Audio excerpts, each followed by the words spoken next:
Bismillahirrahmanirrahim. Assalamualaikum warahmatullahi wabarakatuh. Perkenalkan, nama saya Zulfaruli Alifah dari kelas PAII.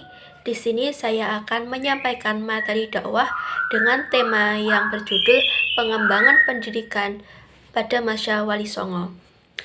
Wali Songo sendiri merupakan salah satu ulama yang paling fenomenal yang menyebarkan agama Islam khususnya di Pulau Jawa.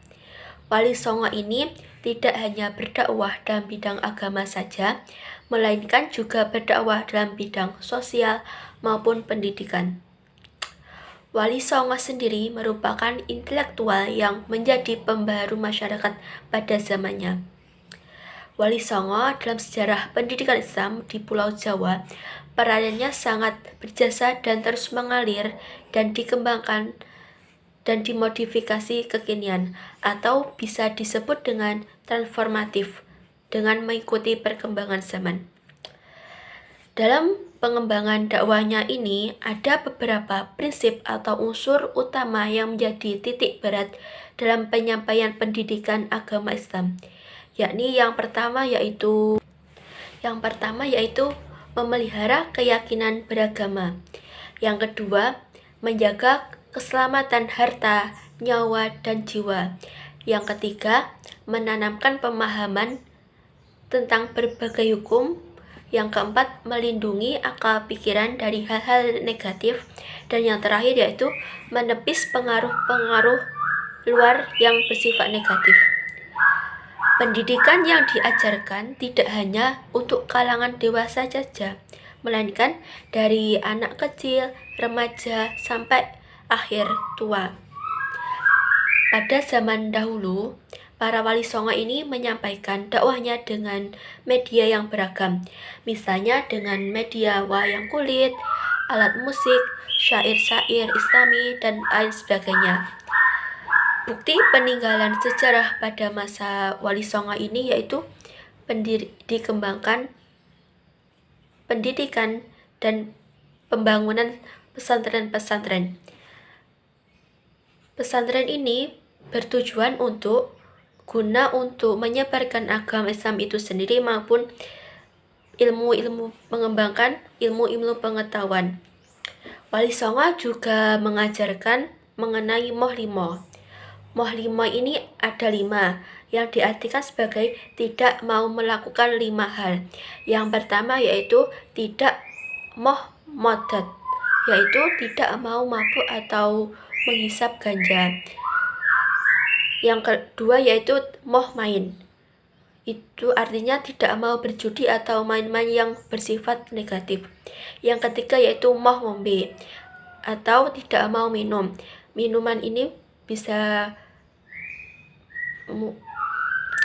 berupa minuman keras, minuman yang dapat memabukkan. Yang keempat yaitu moh maling, atau tidak mau mencuri. Dan yang terakhir yaitu moh madon, artinya tidak mau berzina. Pengajaran tentang Moh Limo ini merupakan ajaran yang disebarkan oleh Sunan Ampel. Peran Wali Songo di bidang pendidikan terlihat dari aktivitas mereka dalam mendirikan pesantren, sebagaimana yang dilakukan oleh Sunan Ampel, Sunan Giri, dan Sunan Bonang. Para sunan ini mendirikan pesantren guna untuk mengembangkan atau menyebarluaskan pendidikan yang ada di Pulau Jawa maupun yang lainnya.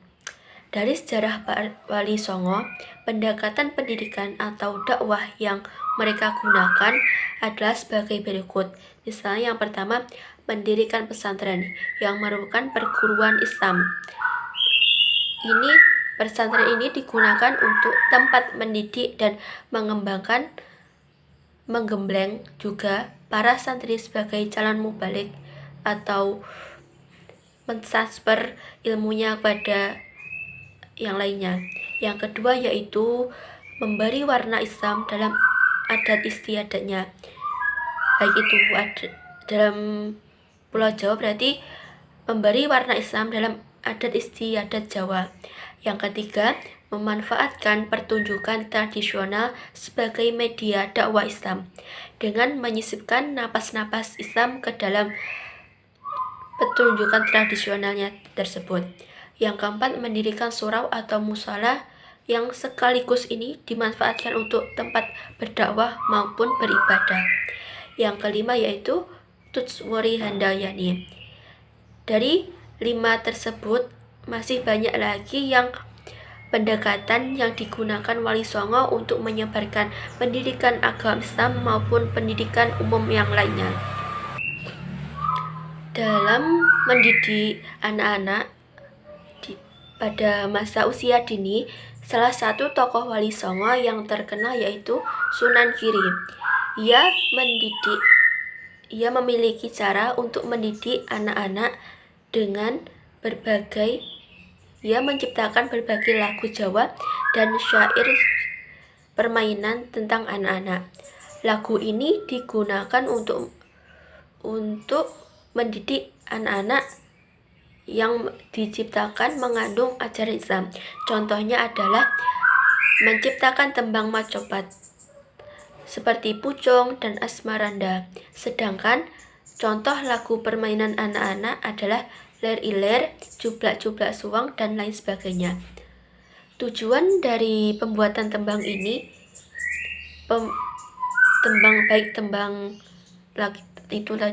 tembang dan lagu permainan anak-anak adalah untuk menarik perhatian dari masyarakat.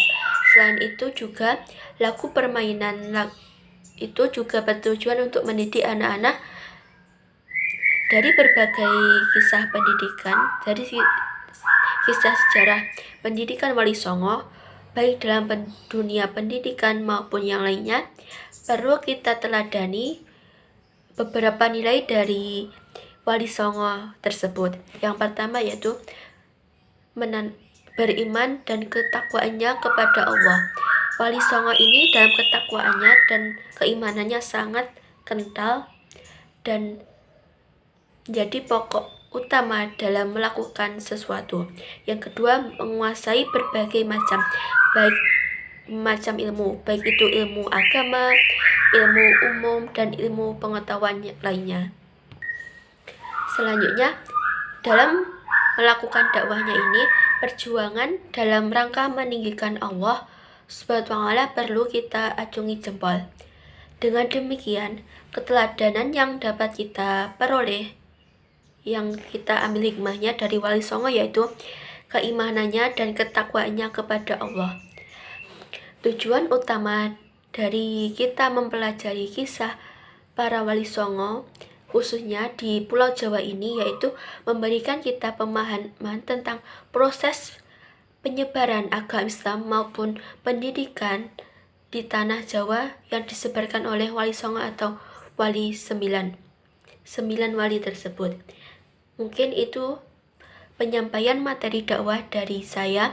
Sekian, akhirnya wassalamualaikum warahmatullahi wabarakatuh.